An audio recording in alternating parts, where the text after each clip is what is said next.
Hey guys, great to see you. I am Laura Whitmore, and I'm here to celebrate International Women's Day with this group of incredible guitarists who happen to be female, but are also just kick ass. And we're going to have a great chat today. Oh, April's here. We're going to add her in. Hi, April. Hey y'all, sorry about Hey. the mix-up. I am No. just back from tour, but I'm happy I'm here, and I'm so excited for this panel. Yeah, so we're happy you're here too. We were just saying it's probably my fault because I'm time zone challenged, but we're here now.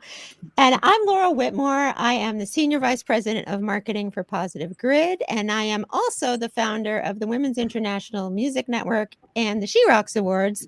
So today, worlds are colliding for me in a fantastic way as I host this panel with these fantastic, amazing guitar players. So I think what I'm going to do is just start off with you guys just introducing yourselves and maybe just sharing a bit of, what you're up to now, if you have a current project or something going on in your guitar world that you want to share with the folks out there. So Jimena, let's start with you. Before we start with you, I just want to say Jimena opened at the She Rocks Awards this year, hosted by PRS Guitarist, and she was incredible. It was a great show. So yay, thank you. Thank you. I appreciate it. Thank you for having me here. Hey girls. So I'm a touring guitarist and a session guitarist as well. I've done different projects with Grammy winners, Disney Plus, ABC, award shows, Fox Sports, pretty much TV and radio, but also touring with different artists. And yeah, I'm really excited to be here. Thank you. Yeah, thanks. Sophie. Yeah, hi, Sophie. Guitarist, content creator, songwriter from the UK. And this year, this is the wrong way. There we go. I'm mainly doing stuff with my band. We've got our first ever tour coming up at the end of May, and I am stoked. So yeah, there's me. Your first ever tour. That's so exciting. Yeah. Where on the planet are you going to be touring? Oh, it's just in the UK. It's our first tour, first headliner run. So it'll be quite the ride, I reckon. Very, very cool. Thanks. April. Hi, I'm April Kay. I'm based out of New York City. I live between New York and LA. I'm a bass player, content creator, and I also am a bass teacher and small business owner. I run bass lessons with April. We just started in September and already have like 200 students, many of them from marginalized backgrounds. And there's a stat that shows that about like only 90% or so of bass players are men. And so those numbers are close to reverse in my course. So I'm really proud of creating this space that is really inclusive to all sorts of people. And that's been a big thing for me. I'm also touring with a band called Fever 333 right now. We just toured UK and EU, and we have some festivals in the US planned for later this year. So I'm really excited about that.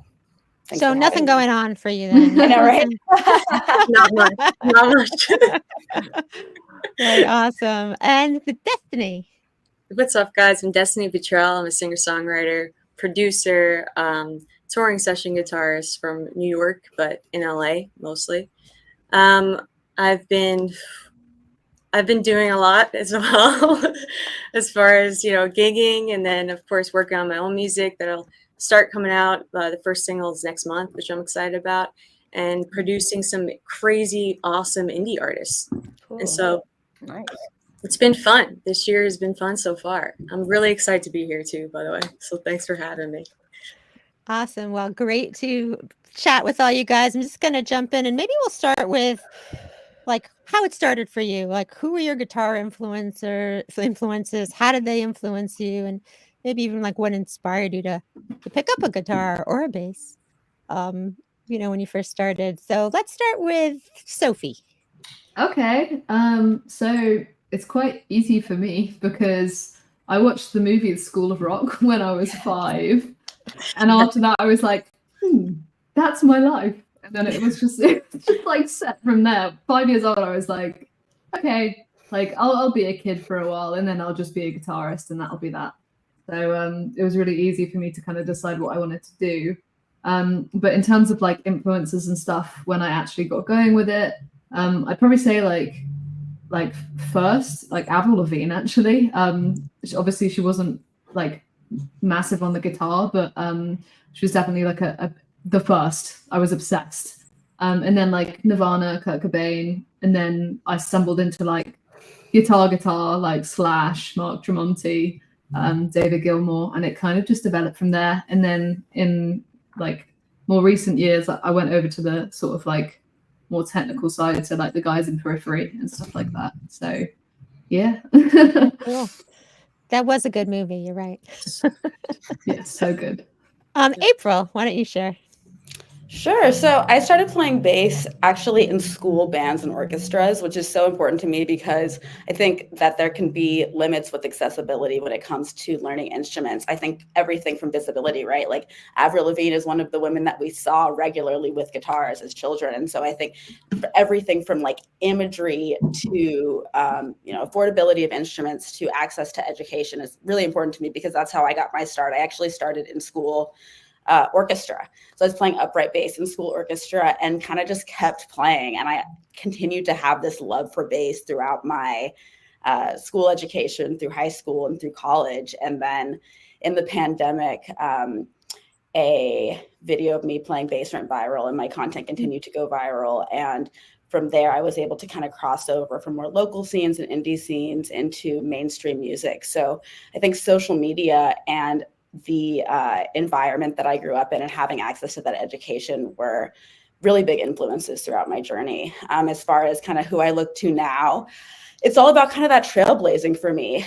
I really admire folks who are doing different things. So I really try to, follow kind of the newest, latest artist. Devilish Brie is a bass player and singer and artist who I really, really like. And she's young and she's killing it on TikTok. And Betty Davis, who is not an instrumentalist, but is a singer and music writer, creator, and kind of multifaceted in her approach. She involves fashion, she involves culture, she involves activism in her music. So for me, specific sounds certainly influence me in different contexts, but overall, it's really been about kind of creating access for other people to enter the musical space and kind of thereby, right, expanding the definition of what people can do, what women can do, and like what can be done in the world. What made you choose the bass in school? Like why that? I think looking back, part of it was just the visceral experience of it. I'm like a pretty petite person, so having this instrument that was my size and had these deep, warm, inviting vibrations was very comforting to me. I've always been a very energetic person. So I think having these low tones kind of relaxes me and grounds me. But also my parents met in a Motown band and they're no longer together, but they still are really into music. And so bass is like a huge instrument in Motown. So my parents always just like liked the bass and didn't play it. So it's almost like we didn't, we never had like a true family band, but we could have. Like my mom sings and plays piano, my dad plays sax and guitar. And so I feel like almost they sort of like inceptioned me to play bass, but I mean, it's a great instrument. And I think I was also drawn in by the fact that it is different. It's not something that you see as often. I said I grew up in Austin, everyone plays guitar. So it was kind of like my way to fit in, but also be a little bit rebellious, to be able to participate with all my friends and everyone in the community in Austin, but not be another guitar player. I also play guitar and I love guitar. But I think when I was 12, being able to do something different really resonated with me. I mean, everybody does need a good bass player. So true. Yeah, it's worked out really well. I gotta say, like it's worked out really well. Yeah. Awesome. Destiny, how about you? Oh wow. You know what? I would say my biggest influence is probably my family. Growing up in a very musical home definitely pushed me, I think, every day to just be better. Because they're really, really great musicians. But I think what influenced me most is just growing up in church. My parents are both pastors and music pastors for like a bunch of, churches just around the globe. And so we definitely grew up playing together on stage together. I was only like 12, 13 years old, type of jamming situation.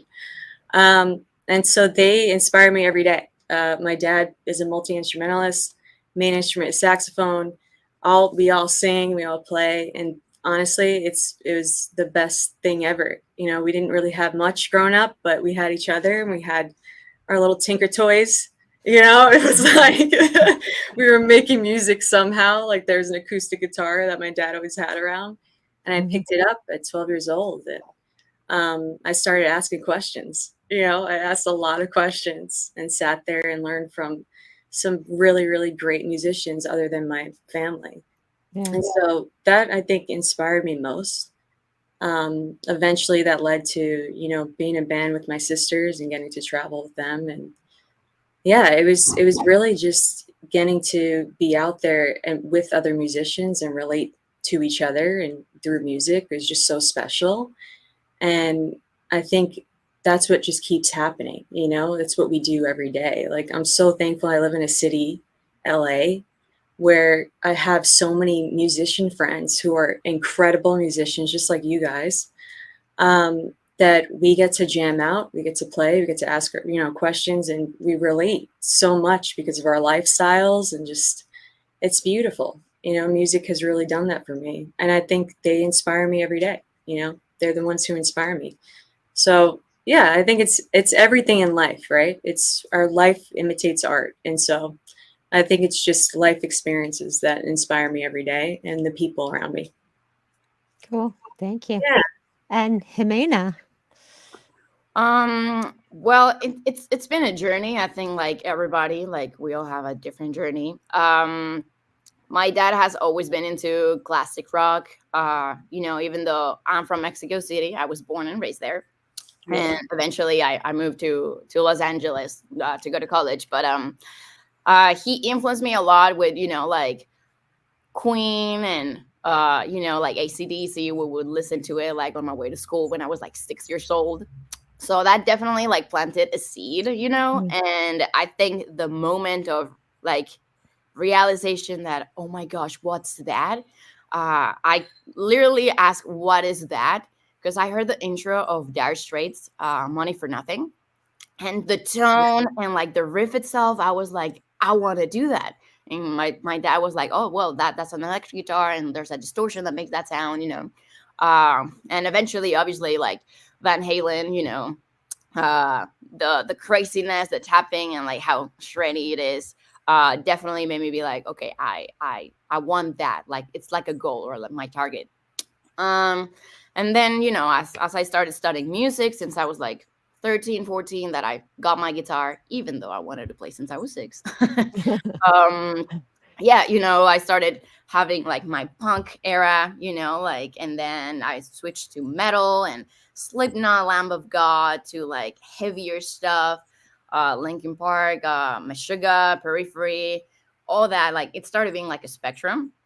And then I moved to something that it's opposite. You know, composers like Hans Zimmer, John Williams. Like I would also listen to that and like would try to have like a broaden knowledge of music and how everything could be, you know, related to each other.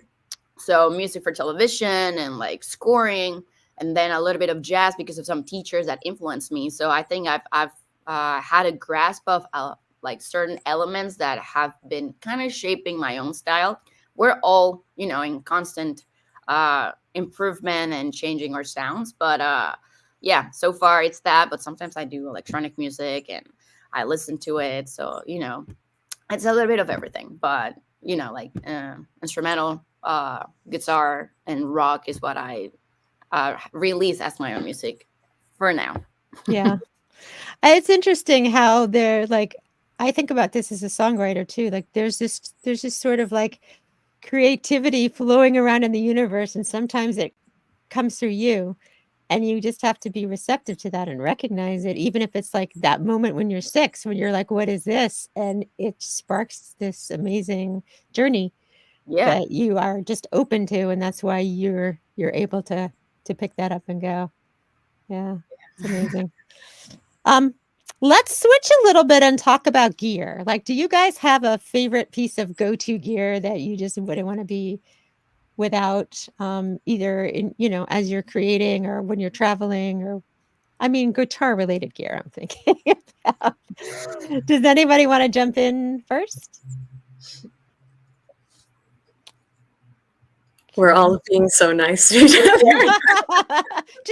We're all being so sweet. It's just like, no, you go. It's okay. Well, you can go, Destiny, because you spoke up. So now. Yeah, why not?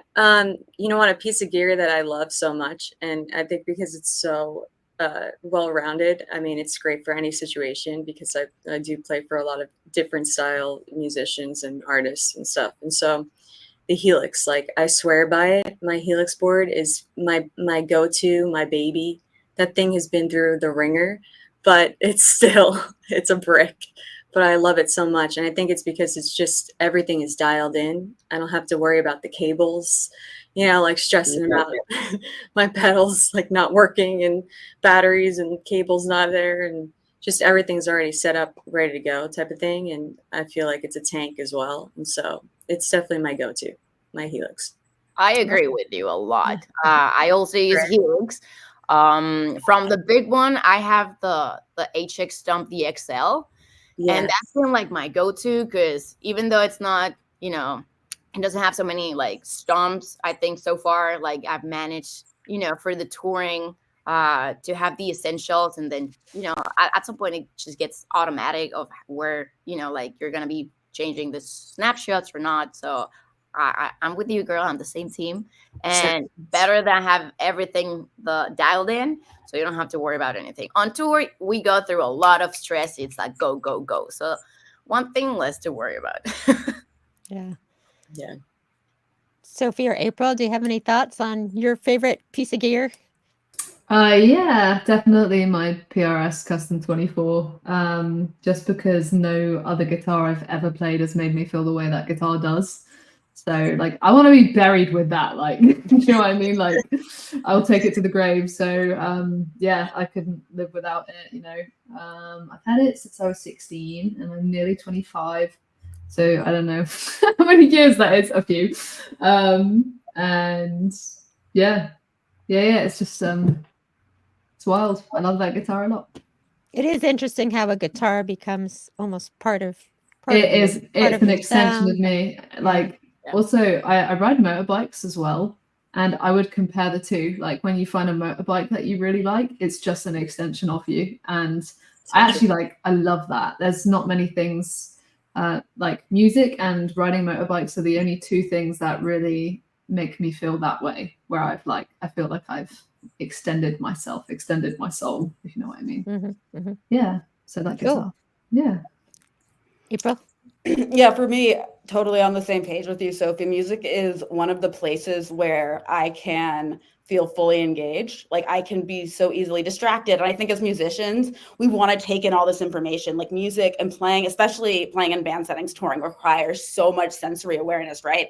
And for me, and it sounds like you, Sophie, playing my bass is the one time where hey, Beth Dollar. It's the one time where I feel fully engaged and fully present in what I'm doing. And so being able to share that with an audience, whether it's on stage or on social media or in sessions, is so crucial. So my instrument is also definitely my like desert island one piece of gear. For me, it's the precision bass. I love design. And so over the past year, I've been struggling throughout my life, like how do I combine my like for like making art and visual art with music? Like that's been a huge challenge for me because often, especially again as instrumentalists, we are, wearing the clothes that the leads give us and things like that.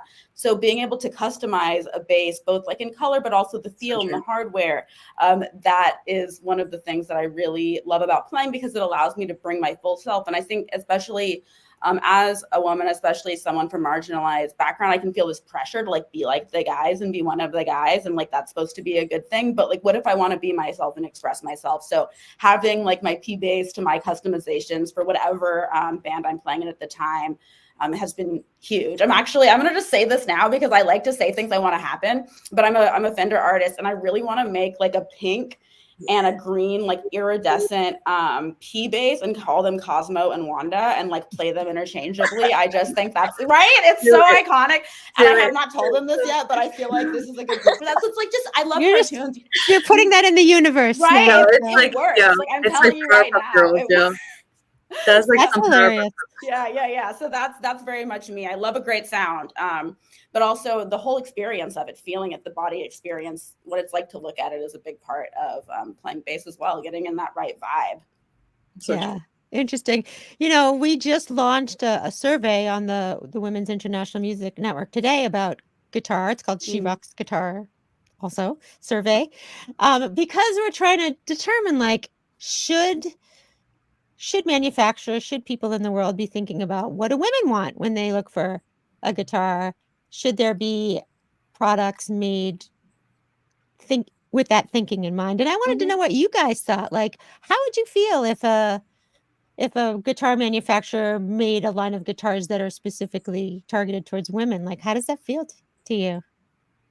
I think it depends, doesn't it? Like, what Yeah. does that involve? Because part of me is like, there's already enough separation between us and the guys, and you know, like we can do it just as good as they can, right? Yeah. There's no, don't be mistaken there. So, but like I know it would be meant in a nice way. But yeah, It's a fine line, right? Yeah, like, yeah, definitely. It's like, yeah, I want that cool sparkly guitar, but I also don't want to be playing maybe something. Yeah, you know what? Actually, there are definitely guitar brands like out there that are definitely like aimed at girls more. Like, I have never cared for that. Like, I've never gravitated towards that.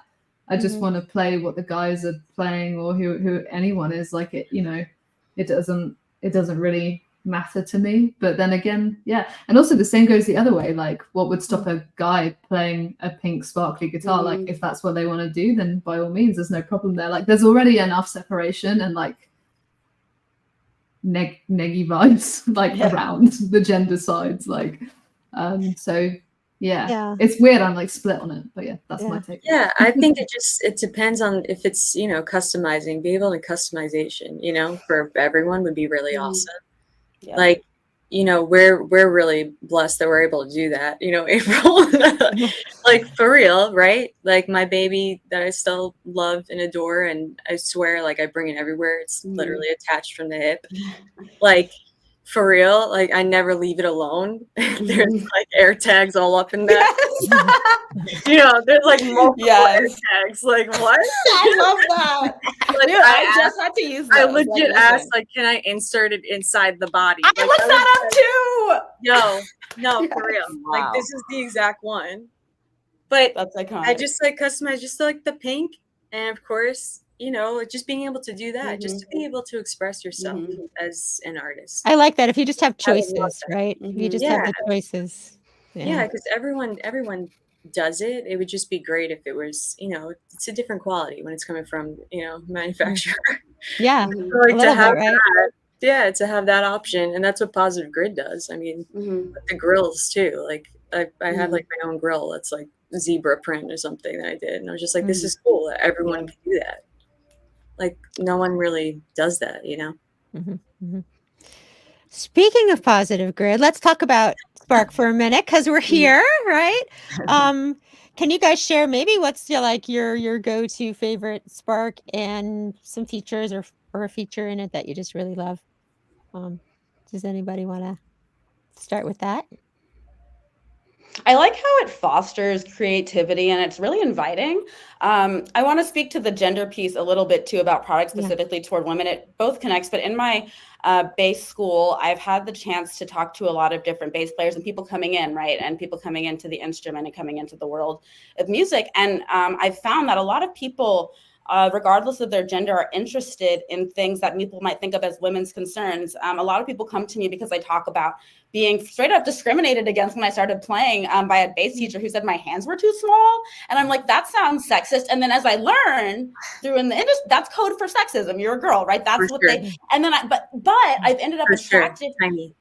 Yeah, right. And like we all say, like it's not even a question, right? Like it's exactly. And so now I've attracted men who are interested in that, or I've had people who have physical disabilities who don't want to have as heavy of a strap. So that's something we talk about a lot. And I think just being an advocate in those spaces, I'm able to see those perspectives. And so one of the things that I did a post about this, actually. I did a post about more guitars for women, but really what I kind of came to at the end of this caption was, let's have more interesting guitars. Like I kind of to your point, Destiny, like it's really Right. hard to find pick guards made by manufacturers that you can put on different instruments. It's really, really hard. I wanted one with flower inlays, and I've been working with customizers. So that's been what's been cool for me in this process is I've worked with small businesses to do kind of some floral inlay stuff, and they tend to be run by women, which is so interesting. So I would love to see maybe collaborations between some of these big guitar companies and some of these small manufacturers, many of whom are women, to bring more options. I love that idea, Destiny, of customizable options, because for me, it's about more options to express creativity for everyone. And so that's one of the things I love about Positive Grid too. I recommend the little travel amps for my students for when they want, like, what's a good entry level thing for practice, but I really want to sound good. That, first of all, it's so loud. Like, I record a lot and do a lot of things outside, and I'm in LA and New York, and it can sound great everywhere. The app interface is really accessible. It's, I think, way easier to manage than like TikTok or my iPhone interface.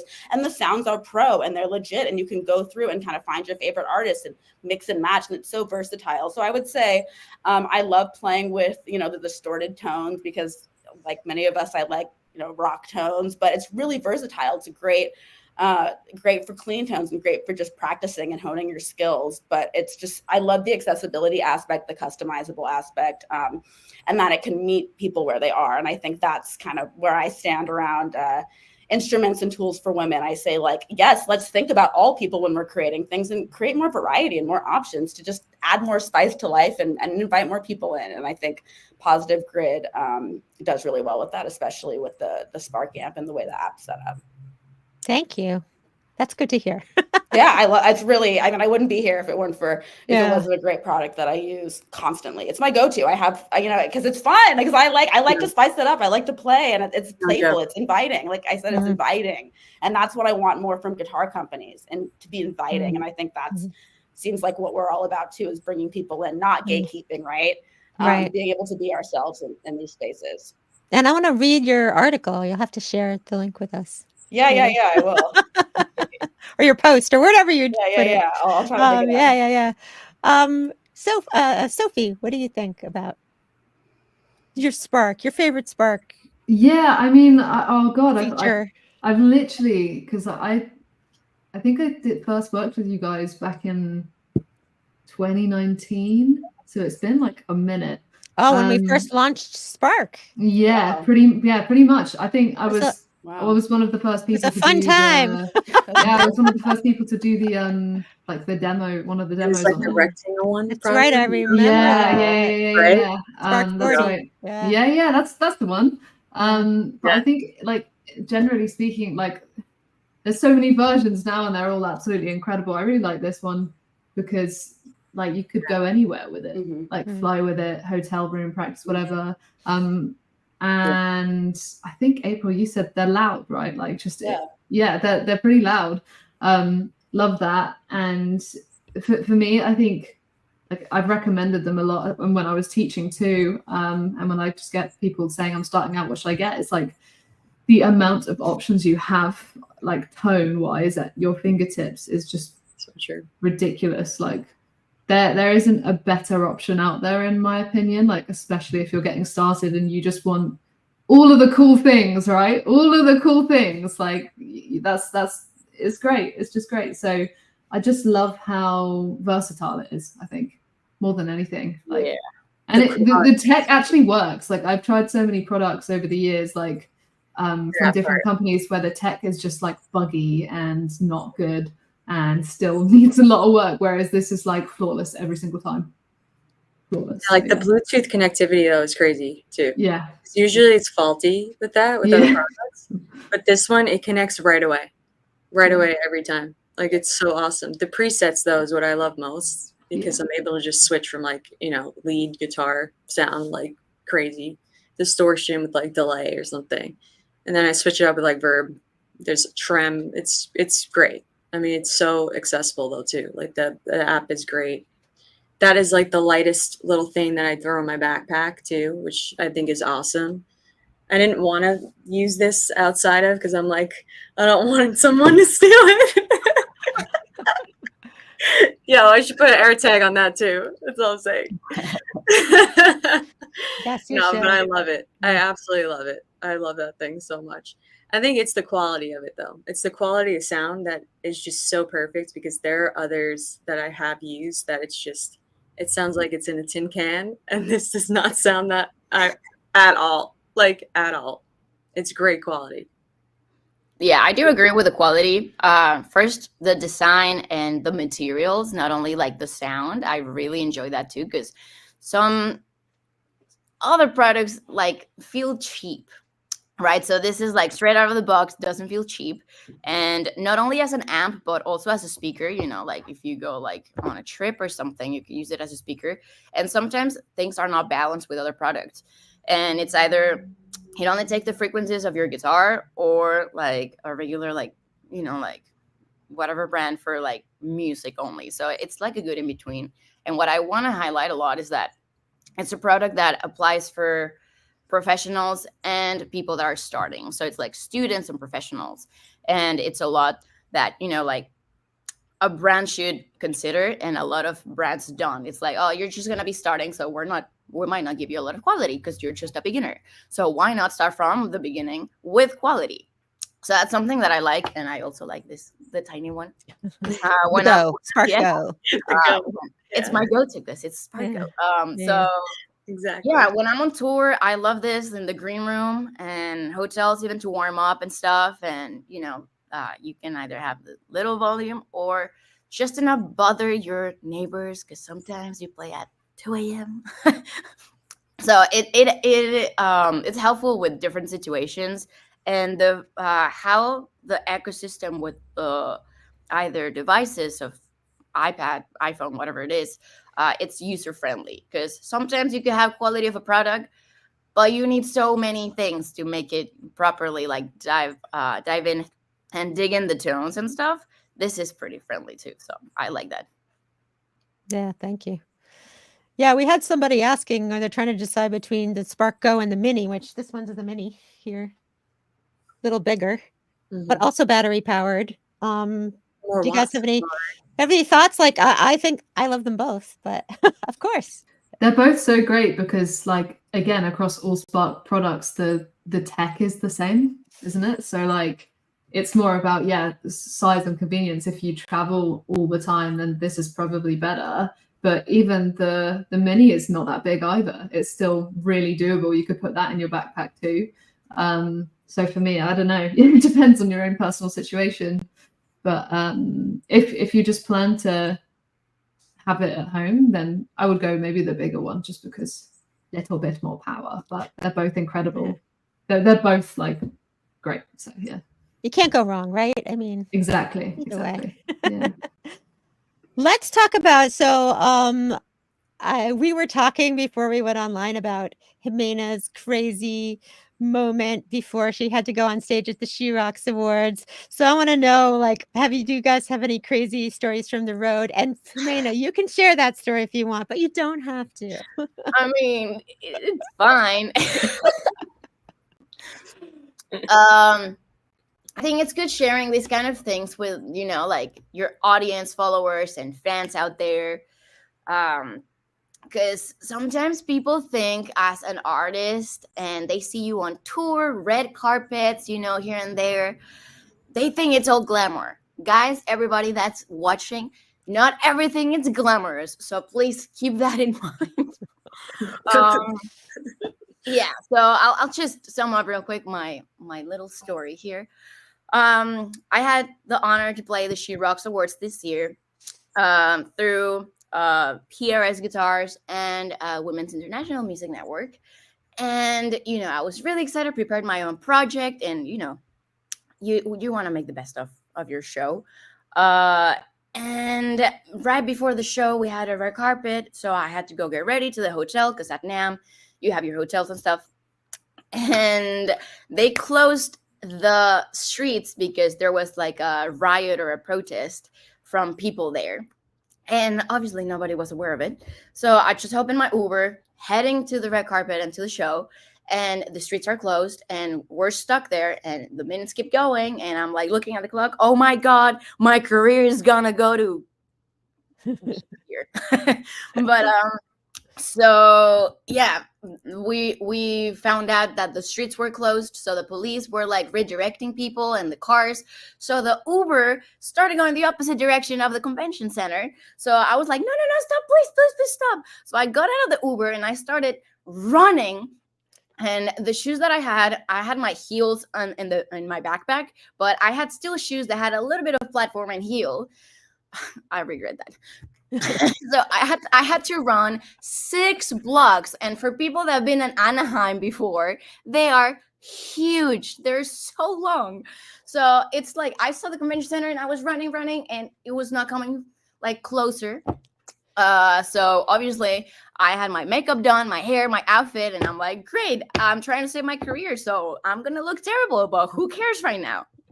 Yeah, I got there. I felt like if I had asthma or something, I was fainting, couldn't breathe. I was like super dizzy because like it was not only the rush, like running and getting there on time, but the emotions already that you have on a show. You know, like you will understand this.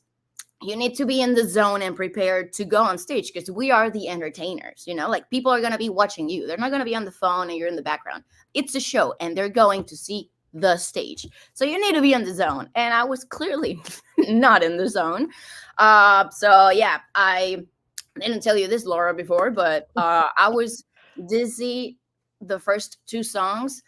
I was out of it. I honestly barely remember it. I'm going to put it out there because I was trying to catch my breath still. So yeah, it took me a week to process that it happened.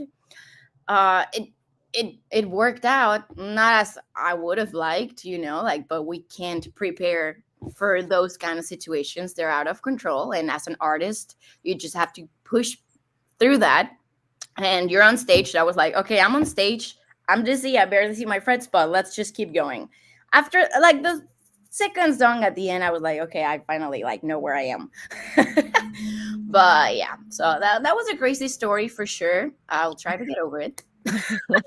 Well, I would say kudos to you because I thought you sounded great in the first 2 I songs. appreciate it. I'm just telling you did great.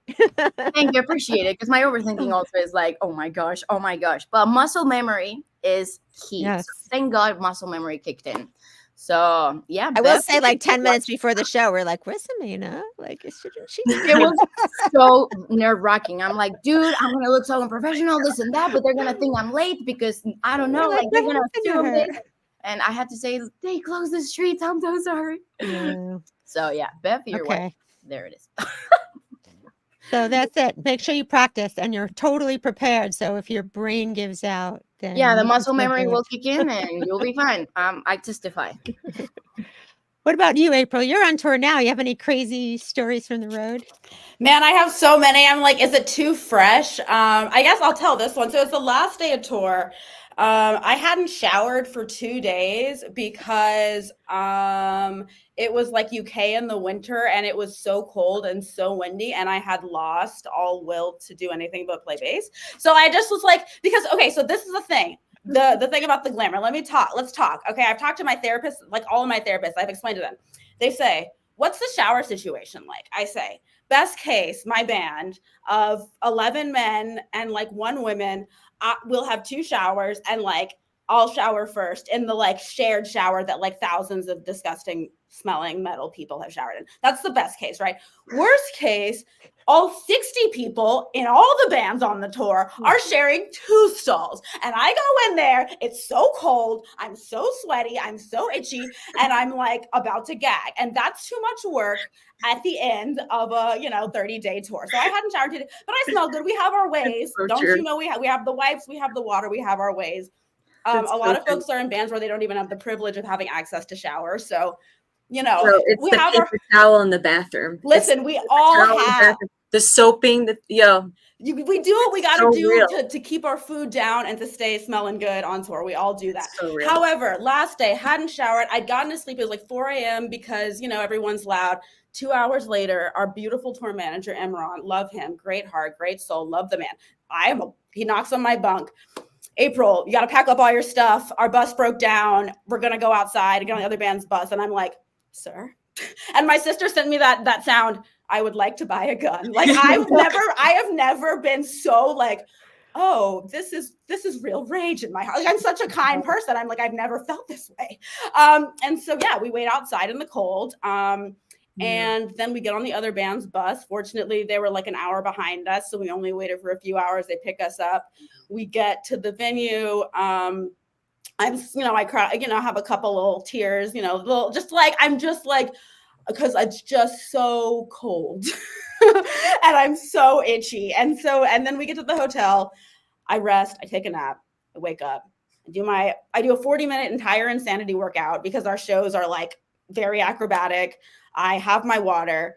I play like the best show ever. And it was probably the most challenging emotional state for me of any show, really just being worn down from tour and not sleeping, missing home, you know how it is being away from home for 30 days on very little sleep and then performing at such a high level. And it really was one of the best shows of my career. And I think it was because we were all so focused and we were all so driven, by our mission to continue to bring this music to folks, even when it's challenging for us. So being, a couple days out of that show, it feels really good. It feels like nice to be able to overcome something like that as a group and to all be in it together. So definitely have never felt that sense of rage in my life, but I think that sense of fire in me it's like no one's fault. It happens. Just rage at the fact that I couldn't get enough sleep. Use it. You had use to use it. And I really did bring it to the show. I really did, prepare, and it feels good to have been able to overcome something like that, though I do not wish that on anybody.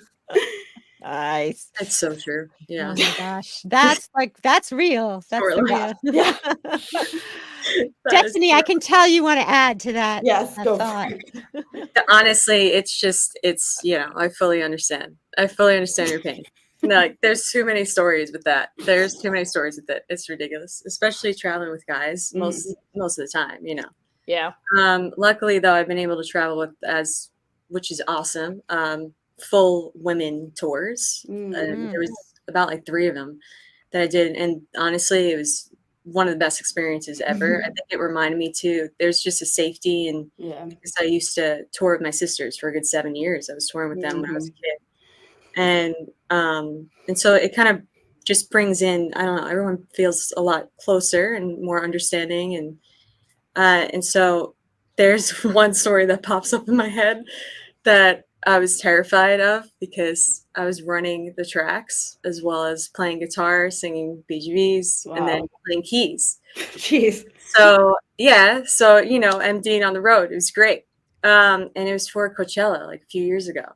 And so it was a good slot, and there's a lot of people there, and we're about 5 minutes out, and I'm on the phone with every engineer possible, all my freaking guys that love this crap, and I'm like, yo, I don't have the time right now. We have to get on and do this thing in 5 minutes.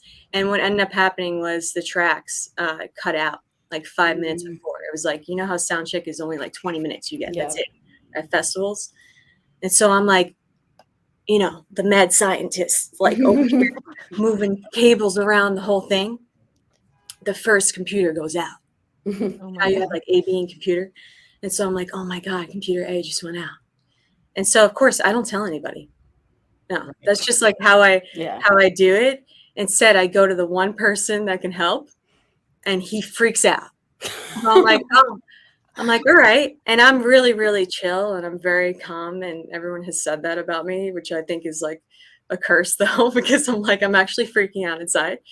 But no one would ever know. The artist had no idea. She was all chill, doing her runs in the back, the whole thing. And then I have the drummer and the keyboards, my synth bass. She's playing keys too. She looks over. She's like, Des, are you all right? You just get that vibe when you're women, especially. You just know something's what's going on. And I'm like, yeah, guys, the first computer went out, so we're just living on this one for this whole set. And it was no joke 2 minutes before that I actually figured it out, which was a freaking miracle. Ended up being 5 different people that I had to call before the set. And you know how the set is, it's a 35-minute set, and it was the best show of my life. It was the best. Adrenaline happening. Yeah, it was totally adrenaline rush. And You know, the weekend before, which is another crazy thing to add to, I had a piece of equipment, a very heavy piece of equipment, slam me in my shoulder for the first week at Coachella. And this thing was heavy. It was gear that was very heavy gear. It was the monitor mixer, like the whole setup. And it slammed me, and I actually was on so much stuff the second weekend already. So I was just like, you know, strong, getting around and like holding my guitar up. Like, I'm like, how am I doing this right now? This is crazy. My sisters were there and they're like, you got this. You're going to do fine. We were like praying together before, like, yo, God, just please give me peace. Give me strength, the whole thing. Like, I was like, I need help right now. Oh my And then gosh. that ended up happening 5 minutes before. And I was just like, all right, I could take this challenge. It's all right. We're going to figure this out. And I ended up doing it like 2 minutes before showtime. It was wild. That's crazy. Best show. It makes me sweat just hearing the story. Sweat. And the artist had no idea. She was just like, yo, that was the best show, blah, blah, blah. And I'm like, yes, it was. Like, we were all rejoicing afterwards. Oh my gosh. It was awesome. Yeah. Wow. Nerve-wracking, but a lot of fun. I'm not How about you, Sophie? What's your crazy behind the scenes story? You know, like it's not for me because I'm about to go on tour. I guess it'll kind of start to trickle in a bit more. But in my last band, there's one thing that comes to mind, which was like baffling. And this was when I was still using like analog rigs. So I had my EVH 5150, and I remember it working, and then it just stopped. And I was like, tubes? And I was like, no, it's not the tubes. And I'm like, there's just like, there was sound and then there was nothing, and I couldn't figure it out. And so I stood there literally on stage looking at it like this for like ages, and I didn't have a backup either. I was like, oh, what am I going to do now? Luckily, like the headliner came on and like dumped the amp and just plugged me into that, so it was fine. But the lights were still on. So I ripped out all of my pedals. I was like, it's got to be a patch cable. It'll be a patch cable somewhere. It wasn't. And it, you know, and then do you know what? I took it home. The next day I tried it and it worked. And I was like, Gremlins. right? And then I went and played again, and the same thing happened. It stopped working. And I was like, It's a ghost for sure. I took it back home again. And then it was working again. And I was like, yo, what the hell is going on? Why do you just choose? Like, I don't understand. Anyway, so someone's controlling that amp. Yeah, and like, man, it was literally like, I'm like, someone's got like a voodoo doll of me being like, amp blows up. And I sent it back to EVH, and I was like, what the hell? Like, I've never heard of an issue like this before, because all the lights are on, the tubes are good, there's literally zero sound. And there was a loose screw rolling around on the motherboard, short circuiting.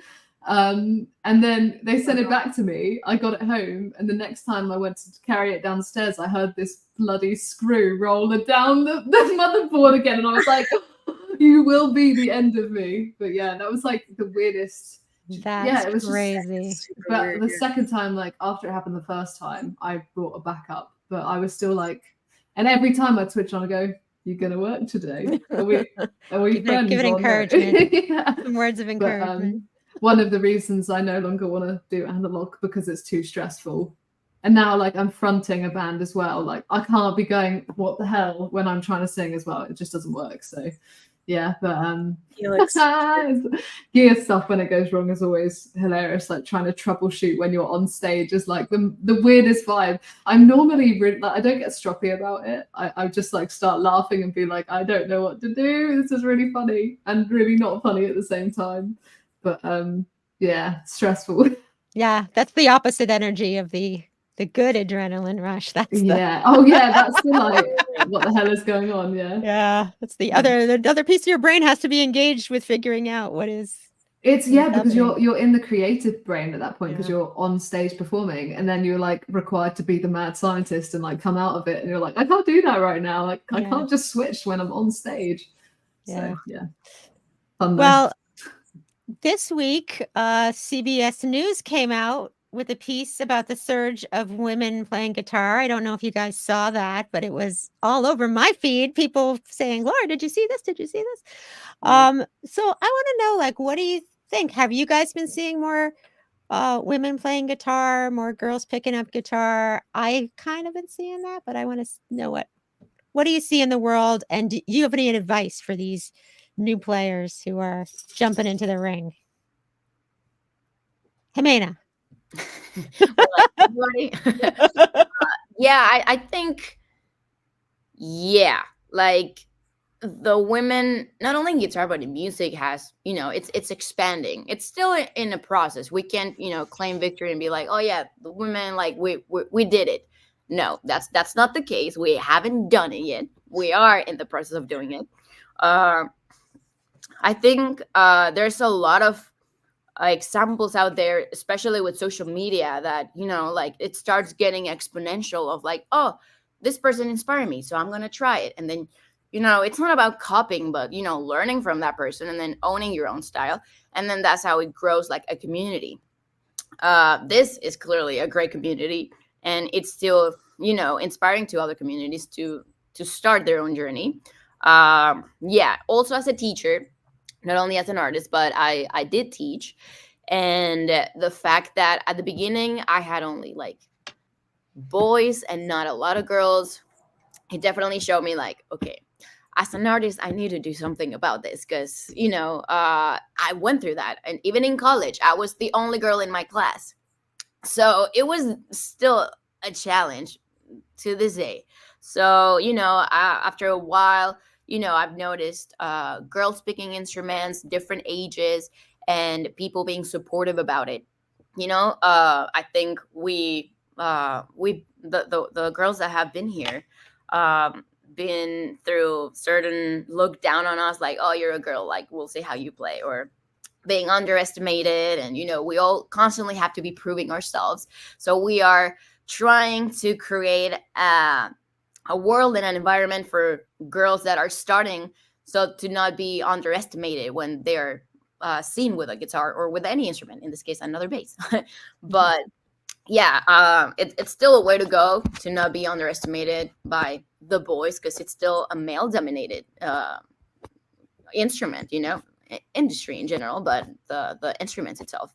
So yeah, I think my word of advice, if doesn't matter what age you are, just stick to what you like. Music will resonate with people as long as you're true to yourself, and don't let anybody tell you that you cannot do anything, because the only one that can stop yourself from doing anything, it's you. So just do what you gotta do and what you like. Oh, thank you. I got emotional. That was awesome. It's true, though. I think it's interesting. I feel like, I talk to a lot of people out there in the world of music. And, I was talking to some people from the School of Rock this week, and they were telling me, like, there's tons of girls picking up instruments, and it's just normal to them. They're not like thinking, oh, I'm picking up an instrument and it's normally a guy's instrument. And I love that, right? It's maybe we're starting to turn that corner. Totally, it's a process still, but definitely I think social media has helped for people like us to be an icon to somebody else. So I find it so interesting though, because like when I picked up the guitar when I was 8 or 9, and not once did I go, that's a boy's thing. Like I was actually like, I still am like a tomboy, more so then, but like the only time it ever occurred to me was when like a family friend from Germany was like, Sophie plays the guitar, like that's a boy's instrument. And my mum fed it back to me when I was like 10, and I was like, did she say that? Like I just, it had never even crossed my mind. I was like, why does an instrument have like a gender preference? That's like the dumbest thing I've ever heard in my life.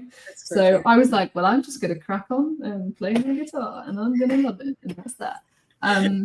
But I've definitely seen like an uptick with social media, and I feel like a lot more like girls and women are finding the courage to post because they see other girls killing it and feel inspired by that. And I really love it because, like Jimena says, like it is a really male dominated instrument and industry. I literally opened up my YouTube comment like notifications earlier and looked at them, and I was just like, we have such a long way to go. Honestly, it's mental. But the the only way that it's going to get better is when, you know, other guys start holding other guys accountable for their, like when they say stuff that just, it's not a vibe, sorry. But like, and also, you know, easier said than done, and it shouldn't fall to us, but like when we start having the courage to stand up for ourselves and bite back, I will bite back now. Like I would have probably stayed silent before, but now I'll be like, if you're going to be disrespectful, then I will throw it back at you, sort of thing. So I think it's like, it's us, like it's kind of part of our job. If, you know, there are younger women who look up to us, and this is why I do call out like some comments and stuff here and there. I choose selectively, and I don't spend all day on it, but like, if I think that somebody is, if it needs a response, I will do it because of it's important. If there are other women in my comments and they're reading what all these men are saying to me, and they're like, oh my God, like I could never, like, as long as you want to do it and as long as you're happy, life is too short. Like go and do it. And yeah, like just, I think the more that women stand up for themselves, the more other women will be inspired, and it will feel like a safer space. So we have a long way to go, but it's definitely headed in a more positive direction. But yeah, I think just like the neggy stuff needs to be called out more. Well, not necessarily called out more, but just like people need to stand up a little bit more, because it can be a lot. I mean, I think you're right. You know, one thing you said that really resonated with me, it's like, it's about everybody saying this behavior isn't. Yeah, it shouldn't just be the women fighting back, right? No, because it's not our fault that this is being said to us in the first place. So, and I do like it, you know. I watch the arguments go down in my comments between guys, where guys will call it out, and then they'll be like, you're a simp, blah blah blah. It's like, no, they're just respectful, and they like me for my art and stuff, and like that is what's important.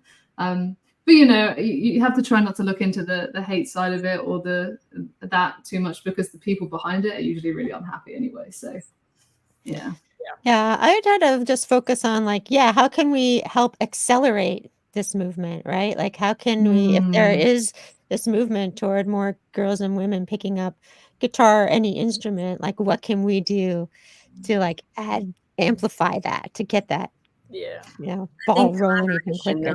Too. A lot of that has to do with collaboration though too. I think as women we have to support women, which I think there is a challenge in that as well.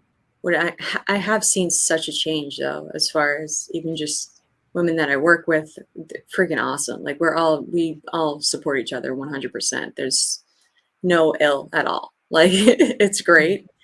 But I do think more collaborative, you know, would be awesome. Like if we actually worked together even more so, because it is such a different space when you're, you know, the only girl with the guys, right?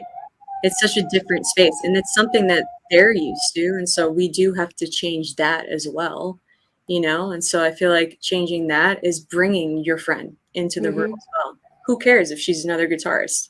Like that's what I've been doing. Like I'm like, yo, we're more than guitarists, right? We're creatives. Like we're melodies, all of it comes from different things, not just, you know, us playing guitar. Like most of us play different instruments too, and you know, it's like, why not bring that person in to the room and, you know, change the whole flow of just everything.